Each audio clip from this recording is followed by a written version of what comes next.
आज आम्ही जात आहोत सिंधुदुर्ग किल्ल्याला भेट द्यायला।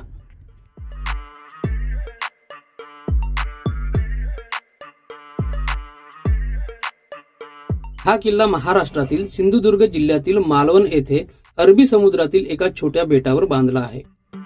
हा किल्ला मालवण किनाऱ्यापासून सुमारे 1 ते 2 किमी अंतरावर आहे। तिथे बोटीवरून जावे लागते। आम्ही पण जलमार्गाचा आनंद घेत तिथे चाललोय।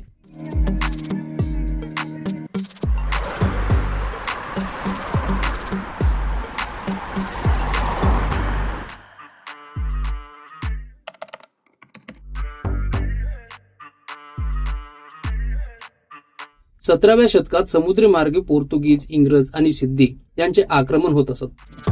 त्यांना थांबवण्यासाठी आणि मराठा आरमार मजबूत करण्यासाठी छत्रपती शिवाजी महाराजांनी सागरी किल्ले बांधण्याचा निर्णय घेतला। त्यातूनच सिंधुदुर्ग किल्ल्याची निर्मिती झाली। इसवी सन 1664 मध्ये किल्ल्याचे बांधकाम सुरू केले आणि कुशल अभियंते निवडले हिरोजी इंदुलकर।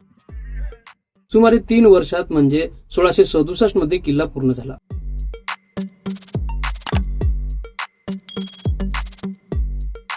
त्यासाठी सुमारे 100 पोर्तुगीज कारागीर आणि 3000 कामगार काम करत होते।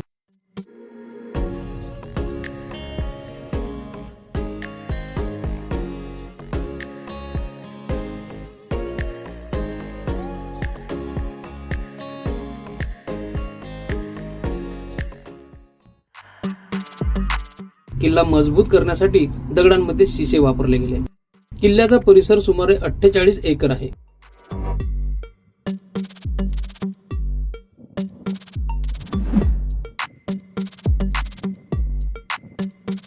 किल्ल्याच्या तटबंदीची उंची सुमारे 9 मीटर आणि जाडी 3 मीटर आहे।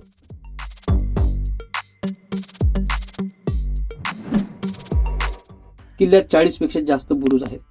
मुख्य दरवाजा बाहेरून सहसा दिसणार नाही अशी त्यांची रचना आहे। त्यामुळे शत्रूला प्रवेश करणे कठीण होते।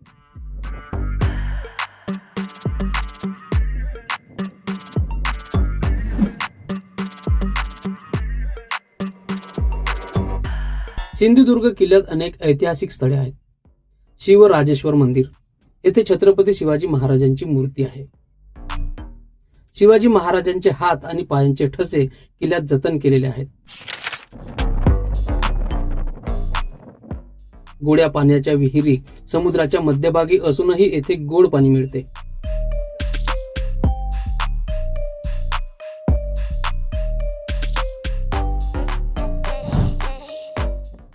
तटबंदी व बुरुज शत्रूवर लक्ष ठेवण्यासाठी बांधलेले आहे। सिंधुदुर्ग किल्ला हा मराठा नौदलाचा मुख्य केंद्र होता। येथून मराठा आरमार समुद्रातील हालचालींवर लक्ष ठेवत असे। हा किल्ला मराठा साम्राज्याच्या समुद्री रक्षणासाठी अत्यंत महत्वाचा होता। शिवाजी महाराजांनंतरही हा किल्ला मराठ्यांच्या ताब्यात राहिला। पुढे इंग्रजांच्या काळात किल्ल्याचे महत्त्व कमी झाले।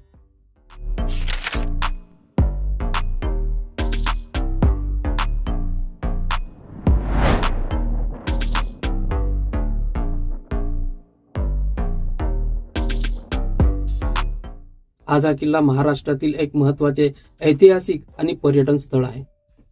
आज सिंधुदुर्ग किल्ला छत्रपती शिवाजी महाराजांच्या पराक्रमाची आठवण करून देणारे ऐतिहासिक स्मारक आहे।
दरवर्षी हजारो पर्यटक येथे भेट देतात. आम्ही पण आज पर्यटन करण्याच्या उद्देशानेच आलोय.